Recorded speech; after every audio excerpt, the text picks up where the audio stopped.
Did you really think you could get away from me that easily? I've been watching you. The first thing I felt was his hand around my throat. Not a tap. Not a grab. A grip, the kind that says I own you and I always have. Did you think I wouldn't find you? Marcus's voice was low, almost gentle, which made it worse. Did you think running to Seoul would make you untouchable? My shopping bags hit the marble floor of Gangnam Luxury Mall. Around us, the afternoon crowd slowed. A woman in a fur coat stopped walking. A teenager lowered his phone. Everyone saw. Nobody moved. Marcus leaned closer. You took something from me, Amara. I couldn't breathe. Not from the grip, he hadn't tightened it yet, but from the sheer horror of hearing that voice again after 2 years. That voice that used to say I love you while systematically destroying every version of me that existed before him. I didn't take anything, I whispered. You took everything from me. He smiled. And that smile, God, that smile, it was the same one he wore the morning he cleaned out our joint account, packed his bags, and left me on the floor of our Lagos apartment with nothing but a note that said you were never enough. I was 4 months pregnant that morning. You're going to regret coming here, he said. And then something shifted behind his eyes, and his grip tightened. The next 3 seconds happened so fast I only understood them later. A hand, not Marcus's, came from the left and removed Marcus's wrist from my throat with a precision that looked almost casual.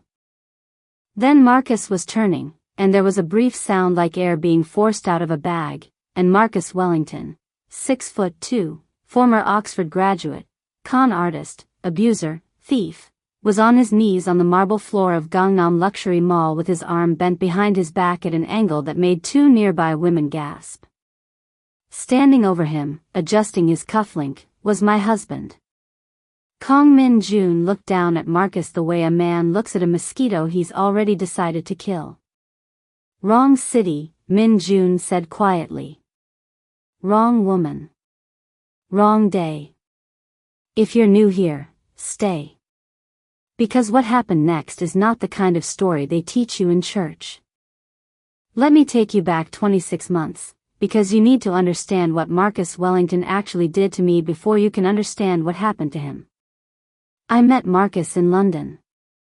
I was 26, fresh out of a graphic design contract, and he was the most beautiful liar I had ever seen.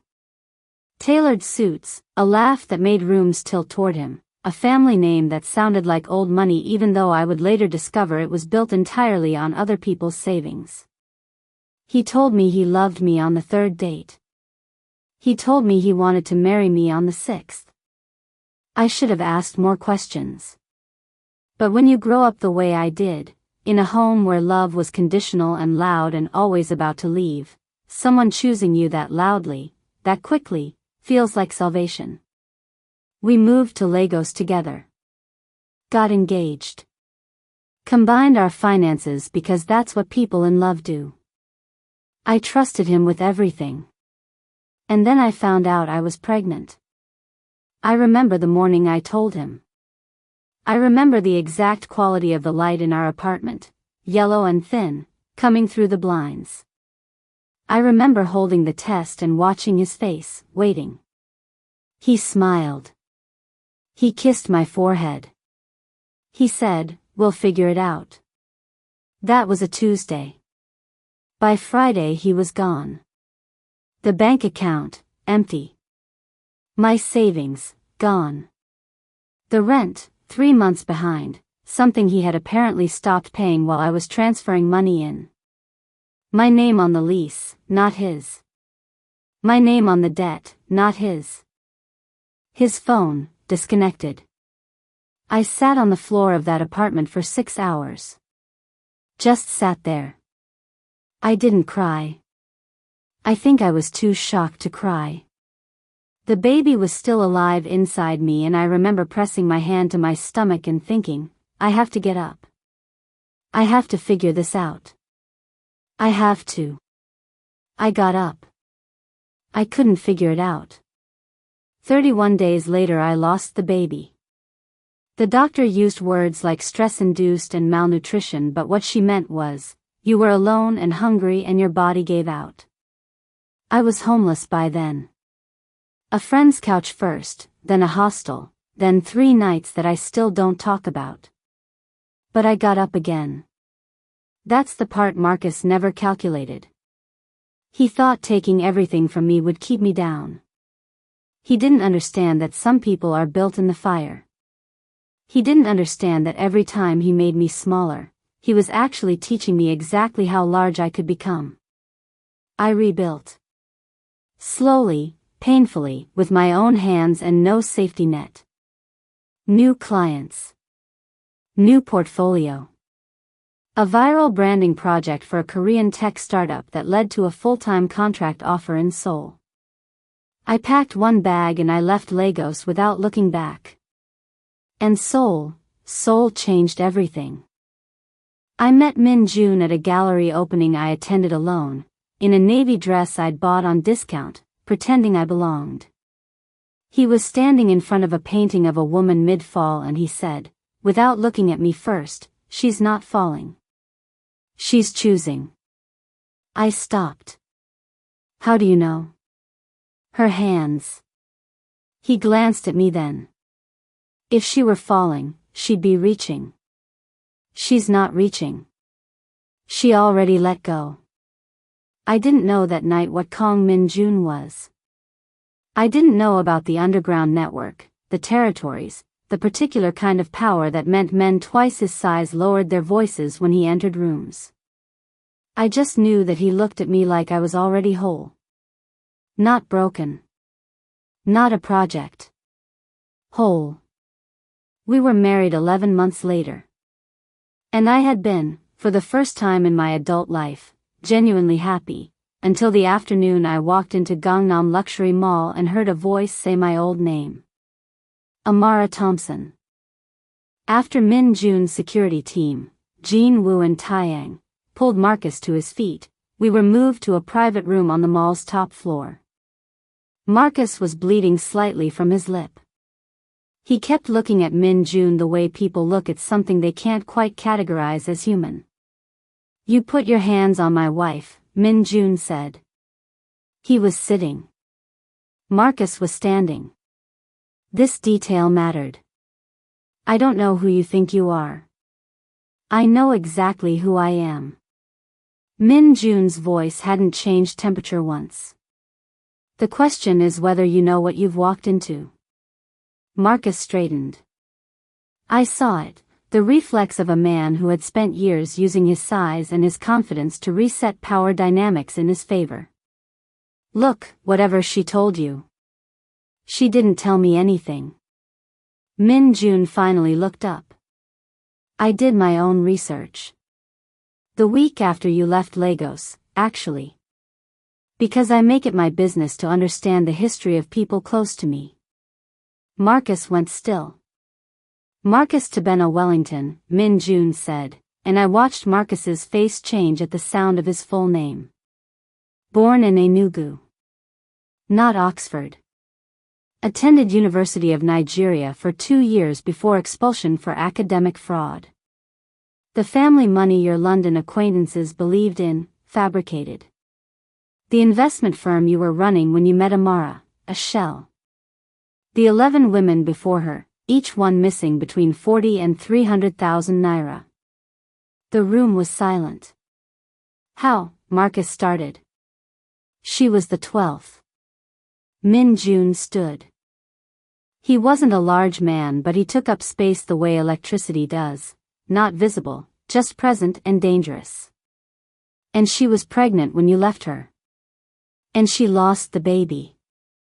And you have been in Seoul for the past 3 days attending the engagement party of Jessica Chung, whose father owns approximately $4 billion in tech assets, and you have been preparing to do to her exactly what you did to Amara. Marcus looked at me. I don't know what he expected to find on my face. Guilt, maybe. Or fear. He found nothing. I had spent 2 years learning how to give him nothing. You're going to leave Seoul, Min Jun said. Tonight. And before you go, you're going to do something for me. Okay, if you're watching this right now and you think you know where this is going, I promise you, you don't. Keep watching. I expected Min Jun to threaten Marcus.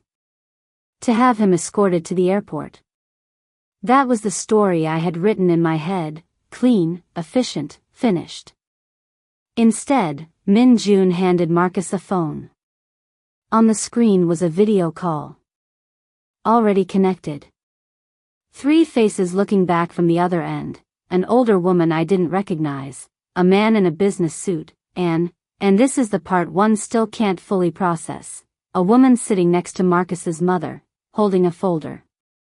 Your mother, Ngozi Wellington, Min Jun said. Your current employer, Director Kwon of Hana Capital.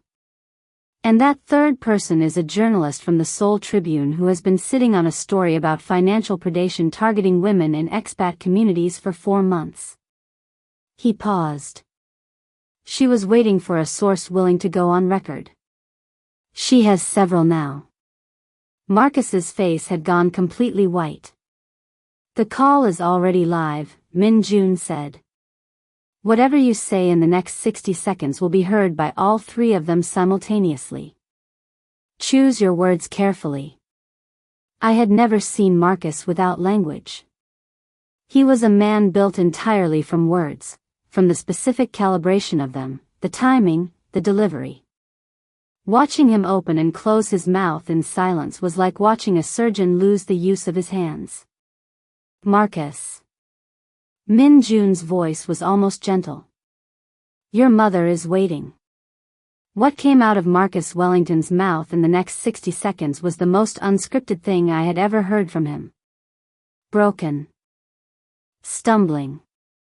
The words "I'm sorry and I lied and she didn't deserve it" falling out in an order that had no strategy behind it. Real. For the first time in years, Marcus Wellington was completely, humiliatingly real. His mother started crying. Director Kwon ended his feed immediately. I found out later that Marcus was terminated from Hana Capital by email before he even left the building. The journalist closed her notebook and said, quietly, I have enough. Marcus left Seoul that night. But Min Jun was not finished. In the 3 days that followed, I watched from the periphery as my husband, methodically, almost artistically, took apart the architecture of Marcus Wellington's constructed life. The fraudulent CV sent to every institution it had been submitted to. Screenshots of bank transfers, with victim testimonies attached, forwarded to financial regulators in 3 countries. A social media account, anonymous, precise, that began posting documentation of each of Marcus's 11 previous victims, with their permission.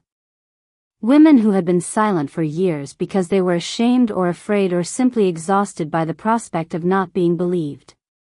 They weren't silent anymore. By day 2, Marcus Wellington was trending in Lagos, London, and Seoul simultaneously. By day 3, Jessica Chung had ended the engagement in a statement that her father's PR team released with a quiet fury that suggested Mr. Chung had his own resources and was not particularly pleased. I watched all of this from our apartment, sitting on the floor with my back against the couch, not the floor of despair this time, but the floor of something else. Something I didn't have a word for yet. Min Jun came home on the 3rd evening and found me there. He sat down next to me without asking why I was on the floor. That was one of the things about him, he never needed me to explain my positions. How do you feel? He asked. I thought about it honestly. I thought I'd feel more. What did you expect to feel? Triumphant. Finished. Like the chapter closed. He was quiet. Outside, the Seoul night was doing what it always did, glittering indifferently, going on. Does it still feel open? He asked. Not open, I said slowly. Just bigger than I thought it was. The wound. I thought justice would be the same size as the wound, but it's not. The wound is bigger. Min Jun reached over and took my hand. No speech. No fix. Just his hand in mine, warm and certain, and somehow that was the most honest thing anyone had done for me in years. It gets smaller, he said finally. Not because anything fills it. Just because you grow around it. For days after Marcus left Seoul, a video appeared on the internet. I didn't post it. Min Jun didn't post it. To this day, I don't know exactly who did, though I have my suspicions about Taeyang, who had a particular sense of poetic justice and a very good phone camera. It was Marcus. Standing outside what appeared to be a budget hotel in Abuja, reading from a prepared statement. The statement was thorough. It named the women he had defrauded. It named the amounts. It named the lies. It acknowledged Amara Thompson by name, my name, and stated that his actions had caused a pregnancy loss and a period of homelessness and that there was no justification and no excuse. By the time I saw it, it had 400,000 views. By the end of the week, it had 3 million. The comments were, they were something. Women sharing their own stories. Women tagging other women. Men in the comments saying this is why we don't deserve nice things, which was irritating, but outnumbered approximately 40-1 by women saying I finally feel seen. I read every comment. All of them. Over 3 days. It was the most emotionally exhausting and strangely necessary thing I have ever done.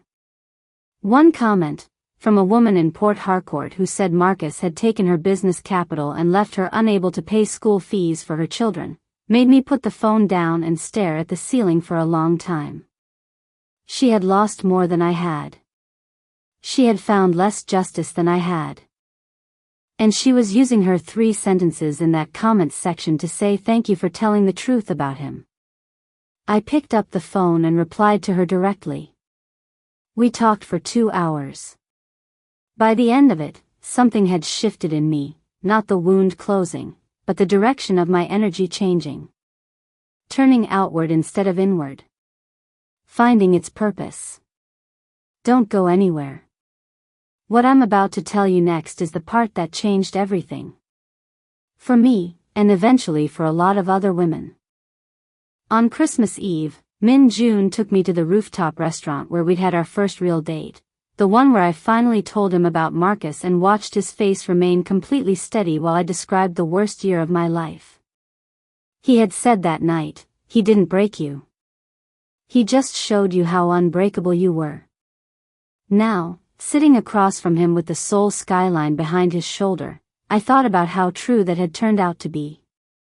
He slid an envelope across the table. Inside was a single document. A bank transfer confirmation, the full sum that Marcus had stolen from me, plus 2 years of interest, plus a legal settlement figure that a team of Min Jun's attorneys had apparently extracted from Marcus through a process I had not been consulted on and did not entirely want to know the details of. I looked up. How? He has a wealthy uncle in London, Min Jun said simply. His uncle is extremely motivated to avoid the story expanding into his own business practices. He picked up his wine glass. The restitution was his uncle's idea. I looked back at the document. At the number. I had spent 2 years telling myself the money didn't matter, that healing was more important, that I was bigger than what had been taken from me. All of that was true. And it was also true that seeing that number on paper made something in my chest uncurl like a fist finally releasing. Both things were true. That's what nobody tells you about healing, it's not either/or. You can be whole and still need the accounting. I want to do something with it, I said. Min Jun tilted his head. Not keep it. Not just, I want to build something. I had been thinking about the woman in Port Harcourt for 3 weeks. About her school fees. About the word thank you and how small it was against the size of what she'd lost. A foundation. For women in financially abusive situations. Not just counseling, practical resources. Legal aid. Business capital replacement. A network. Min Jun was quiet for a moment. Then, tell me what you need. I love him. I need you to understand that, not as a footnote, not as context, but as its own fact.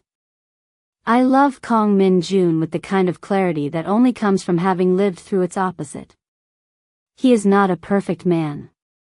His world is not a clean world. But he sees me, completely, accurately, without flinching, and he builds around what I need instead of tearing it down. After Marcus, I didn't know if I would ever trust a man the way you have to trust someone to build a life with them. Min Jun taught me that trust isn't blind. It's built. Evidence by evidence, choice by choice, night by night when someone comes home and sits next to you on the floor without asking you to explain yourself. The Second Chances Foundation opened 3 months later, on a Thursday morning in March, in a converted office space in Mapogu that smelled like fresh paint and coffee. 12 women came to the first session. I stood at the front of the room in a cream blazer, the most professional piece of clothing I owned, and I told them my story from the beginning. The London Gallery. The Lagos apartment. The floor. The baby. The hostel. The room was very quiet. Then a woman in the second row, small, in her 40s, with the kind of tired eyes that meant she had been carrying something heavy for a long time, said, I thought I was the only one stupid enough to let it happen. I said, that's the first thing we're going to fix. We are not stupid. We are not weak. We are women who trusted people who were specifically, professionally trained to exploit trust. That is not our failure. That is their crime. The distinction matters. I say it at the start of every session because it took me 2 years of rebuilding before I finally believed it about myself, and I refused to let another woman spend 2 years learning it the hard way. By the end of the 3rd month, we had 47 active members. A pro bono legal team. 2 partner organizations in Lagos and London who had found us through the viral Marcus video and reached out. A waiting list. The woman from Port Harcourt, her name is Adiz, flew to Seoul in month 4. She sat in the front row and at the end of the session she didn't say anything, just hugged me for a long time. I held on. I think we were both holding on. 6 months after the mall incident, I received an email. The sender was an address I didn't recognize, but I knew the name in the signature before I reached it. I always knew when something was from Marcus. There was a specific quality to his language even in plain text, a cadence of self-presentation that 26 months couldn't erase. I made tea before I read it. I sat in the kitchen, both hands around the mug, and I read it. It was long. Longer than I expected. And it was, not the public statement, not the scripted apology outside the Abuja hotel. This was different. This was private. This was Marcus writing to me specifically, not to an audience, not to a camera. Writing about the specific texture of the harm he caused. About the baby. About what it meant to him now that he allowed himself to think about it, which apparently he had been forcing himself to do. He said, I don't expect forgiveness. I'm not asking for it. I'm telling you because you deserve to know that I know. That I understand the exact size of what I did. That I'll carry it. I read it twice. Then I closed it. Not with anger. Not with satisfaction. With something quieter and more complete, something that felt, finally, like the chapter Min Jun had talked about. Not closing in a dramatic, cinematic way. Just concluding. Running its full length and stopping, the way stories do when they've said everything they needed to say. I didn't reply. There was nothing left to say. He had taken something irreplaceable and no email could replace it. But he had said I know, and he had said I'll carry it, and I had believed him, not completely, not with open hands, but enough. Enough to set it down. I want to talk to you for a second, just you, watching this right now. Maybe you found this video because the algorithm sent you here. Maybe you found it because someone tagged you. Maybe you found it because you are, right now, sitting on your own floor in your own version of that Lagos apartment, pressing your hand to your stomach and trying to figure out how to get up. If that's you, get up. Not because everything is fine. It's not fine. Not because it gets easy. It doesn't. But because on the other side of the floor is a version of you that you cannot currently imagine, and I need you to go find her. She is there. I promise you she is there. The Foundation's link is in the description. If you're outside our current service regions and need a referral, message us directly. If you just need to know that someone has survived this, you're looking at her. This morning, I woke up before Min-June. I do this sometimes, lie in the early light and just exist, which is something I couldn't do for a long time. Existing felt dangerous for a while. Staying still felt like giving something a target. Now it just feels like morning. I lay there and I thought about the woman I was 2 years ago, on that floor, 4 months pregnant, alone, with nothing and no way forward. I thought about how far she would have had to stretch her imagination to reach where I am now. Seoul. A foundation. A husband who chooses me loudly and continuously. A community of women who found each other through shared wreckage and built something useful from it. I thought, she couldn't have imagined this. And then I thought, she didn't need to. She just needed to get up. Min-June woke up and found me staring at the ceiling. "What are you thinking?" he asked. "About floors," I said. He looked at me. He has learned, over the past year, that my non-sequiturs always arrive somewhere. Good floors or bad floors? Both, I said. How the same position can mean completely different things depending on what brought you there. He was quiet. Then, the painting. What? At the gallery. The first night. He turned on his side to look at me. She's not falling. She's choosing. I looked at him. 12 months of marriage, 11 months before it, and he still manages to find the exact sentence that lands where I needed it. Yeah, I said. That. He reached over and tucked a strand of hair behind my ear. Simple. Ordinary. Extraordinary. Outside, Seoul was beginning. Delivery trucks and early commuters and the particular quality of winter light hitting glass buildings at 7 in the morning. A city that didn't know my name, didn't know my story, was simply going on in its massive, indifferent, beautiful way. I got up. Not from the floor this time. From the bed. From the life. From the solid, earned ground of everything I had built when someone tried to take everything from me. I got up. And I was not the same woman who had gotten up from that Lagos floor 2 years ago, hollowed and desperate and terrified. I was her continuation. Her accumulation. Every version of her that had chosen, again and again, to stay vertical. She'd made it. Against everything that was stacked against her, in every city that didn't know her name, through every night that had no floor she trusted. She'd made it. And so will you. If this story reached you, share it with someone who needs it. The Second Chances Foundation link is below. Subscribe if you want to follow what's being built. This is only the beginning.